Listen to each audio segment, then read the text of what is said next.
All right, everybody, bear with me a second as I get this locked in.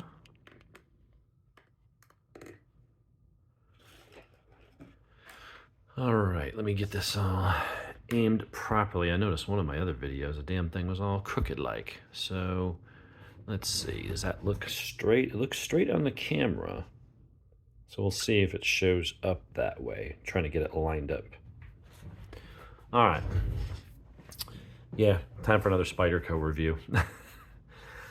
This is by far the brand that I have the most knives of. It's ridiculous, but I never really appreciated Spyderco years ago, but now I'm really starting to get it. However, a lot of them are not perfect. So we'll go over why I think, and I always say, right, every video, I think this is going to be the one, right? And if anybody is into knives and guns and motorcycles and hobbies and stuff that you're fanatical about, you're always like, this is the one. And then you're like, no, now this is the one. And then you're like, no, wait, this other one's the one. Well, this one's going to be closer to the one.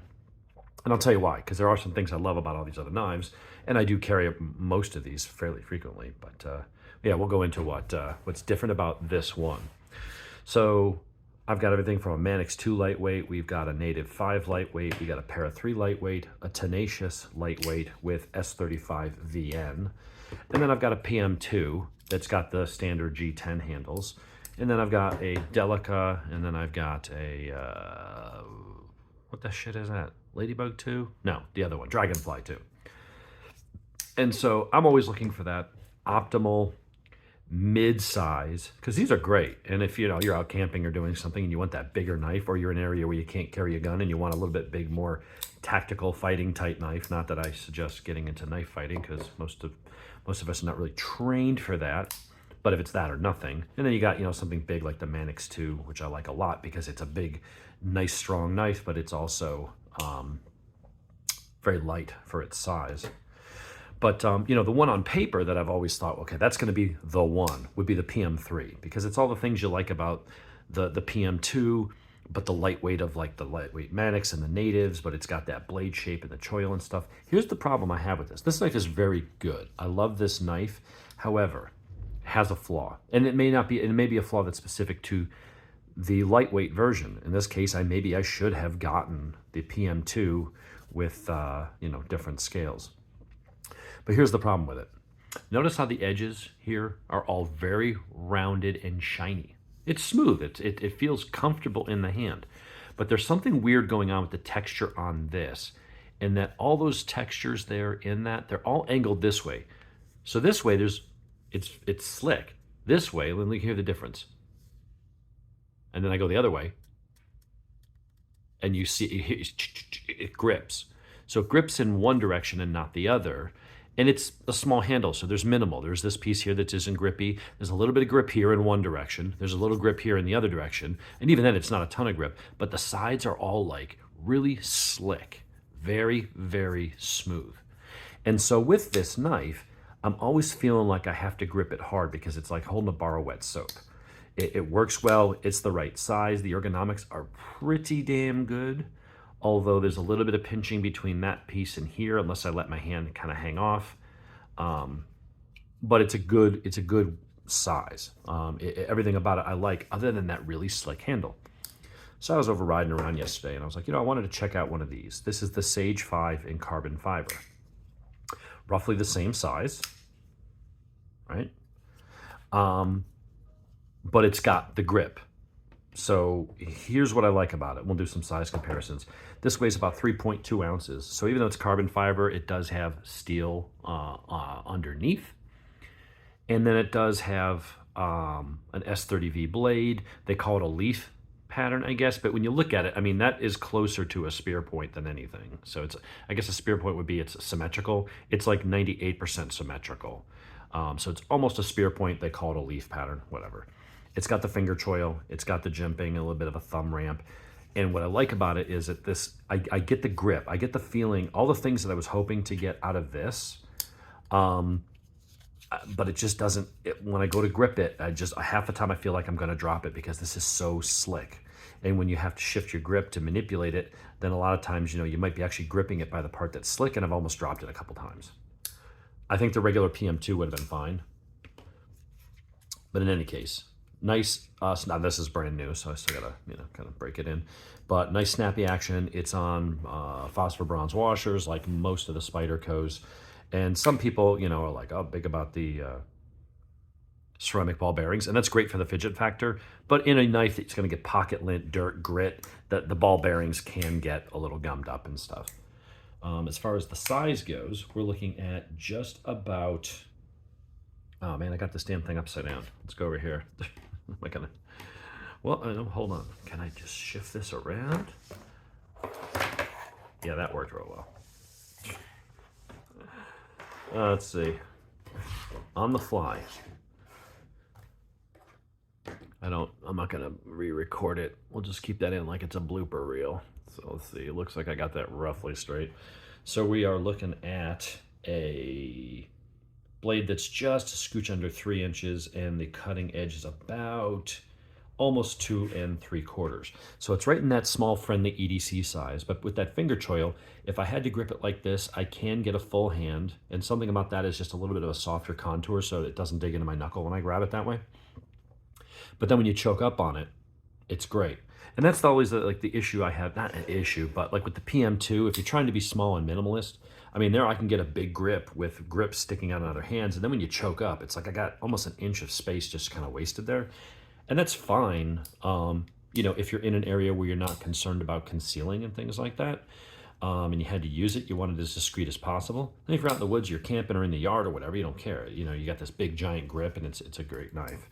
But when you're trying to be discreet and go, kind of more minimalist, how small can I get a knife that is simple, one hand opening, one hand closing quickly, so you can just put it right back in your pocket, while being, fairly decent blade stock and strong. So if you had to use it for something fairly, aggressive, you can. That's kind of like where I think the perfect EDC is right around that 3 1/4 inch, somewhere in that range. A blade size.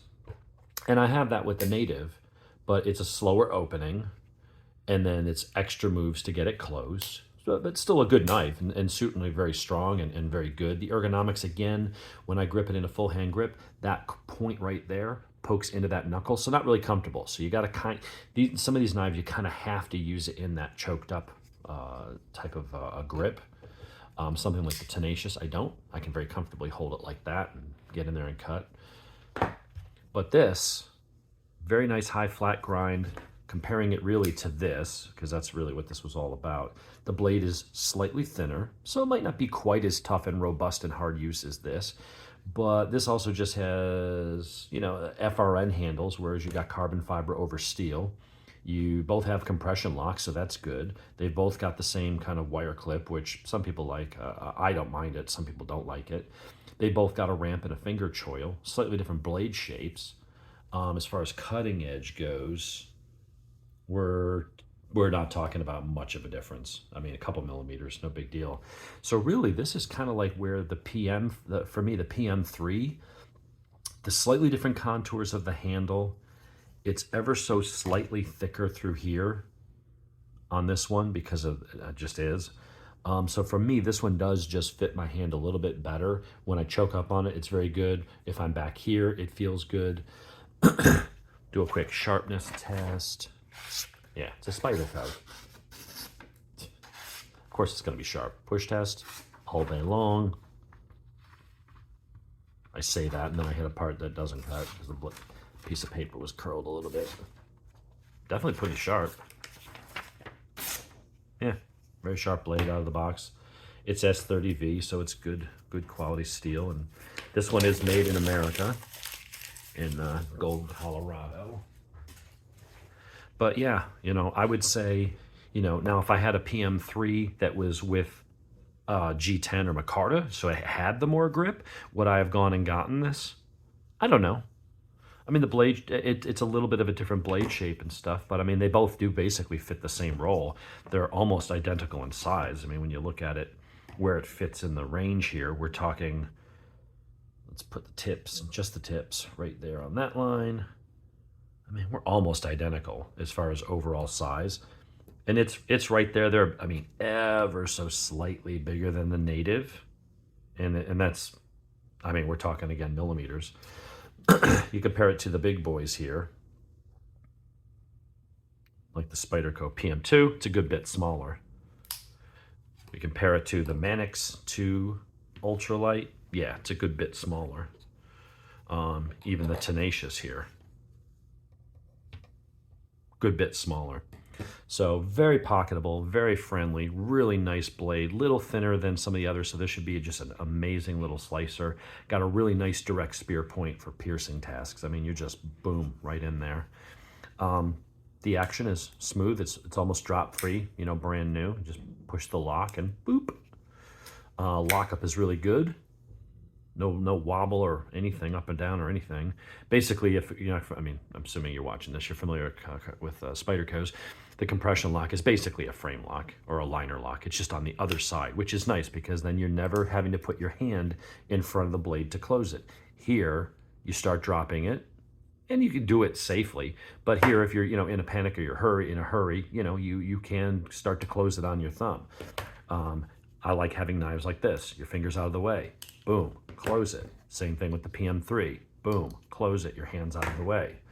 PM2, same thing. When you get into these little knives like the Delicas, yeah, you can open it one-handed, but then you have to shift your grip, do that, shift it again. So you can do it fairly, but it's still multiple movements, and you do have to make sure that your finger is always up there. If you're not paying attention and your finger's down here and you flick it, and you start getting down to here where that blade, and these are freaking sharp, and you can very easily cut the top of your knuckle there. I've done it before. So you have to be a conscious effort. You're using your knife, make sure your finger's up out of the way so that it drops free and your finger goes in that choil. If it's down here, you're gonna have to start worrying about the blade hitting you. With all of these, boom, open it, boom, close it. It's open, one movement to open, one movement to close. Open it, close it. To me, it's just a little bit quicker, a little bit easier to get it in and out of your pocket and close than doing that. Some of this could probably, with practice, be combined to this, but you still have to then reverse it around, because once you get your finger out of the way, then you still have to close it. So it's one-handed opening, but there's a difference between that kind of one-handed opening and closing and that closing. Anyway, that is the Sage 5 in carbon fiber. Nice texture. It's not super grippy. The edges are beveled. Let's see if we can get the edge there to focus. So you do have a bevel on there, so that it doesn't have that hard edge that I didn't like on one of them. This really doesn't have much. So those, you're very conscious of those hard edges there when you're really using the knife. Here, I feel like it's a little softer in the hand, but you got good grip. But unlike the lightweight version of the PM3, this just feels so slick. And there's just a much more of a feeling of just a premium feeling. Then again, this knife with CTS BD1N was, I think, like $115 or $120. This was $204. So you are talking about a good bit of difference in cost. You're talking nearly double for the carbon fiber. And I think that's going to be, this might end up, I know I say about every time, lately I've been carrying this one just as a big boy because it is very light for what it is, and it does have really just nice, beautiful action.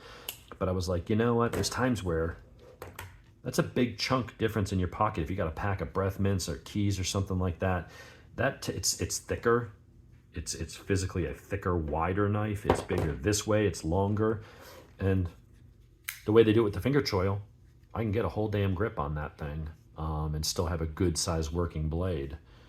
So that's the new Sage 5. Don't know what else to say about it. I try to keep these 10 to 15 minutes, otherwise I feel like I'm just rambling.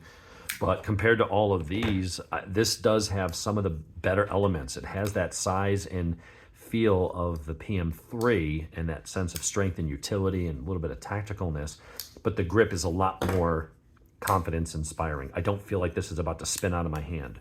Every time I'm on this thing, it's just so skinny and slick. You have to make a very concerted effort, and it makes it feel, I mean, it kind of feels like the love child between these two. This has a nicer grip. This one in the handle feels a little bit nicer, just something about it, just it contours to my hand better. But I'm getting the compression lock and the flick open, flick shut like the PM3. So this feels like a nice hybrid version kind of in between those two.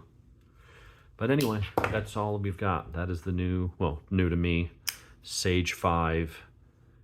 This one's made in, Taiwan. That was Japan. So they got Taiwan, Japan, China, and the US. I thought this was a US made knife. So my correction. So someone was probably already typing. They heard the thing. It's not you. Yeah, I get it. You have to yell at me. But yeah, this one apparently is from Taiwan. I thought this one was one of the US made. So at least I corrected myself. So anyway, Sage 5, love it. Great size, great grip. Everything I wanted to love about this. Probably should have just gotten the PM3 and found a Micarta version or something else that would have given me the grip that I wanted in that size. And at that point, if you have one, I would say between these two, this, easily. But if you have access to a PM3 and G10 or the other ones, then it's really just going to come down to which one do you prefer as far as blade shape goes. Do you want that little bit extra thickness? Which one contours to your hand a little bit more? They're basically the same size. It's two different types of vanilla. Go with your gut on that one. But for me right now, this is the one I'm kind of feeling. For some reason, I just went in there just to look at it over at Old Town Cutlery. I'll put a link to their website. They don't give me anything, but I like giving them a plug. They're a really good business and really nice to deal with. But I just picked it up. I played with it for a minute, and they had one of these, the lightweight, so I didn't have mine with me because I had my Jack Wolf knife I wanted to show them. And I played with them side by side, and I just was like, wrap it up. I'll take it. This is perfect. This is what I'm looking for. So anyway, everybody, hope you all have a good day, and we'll talk to you folks next time.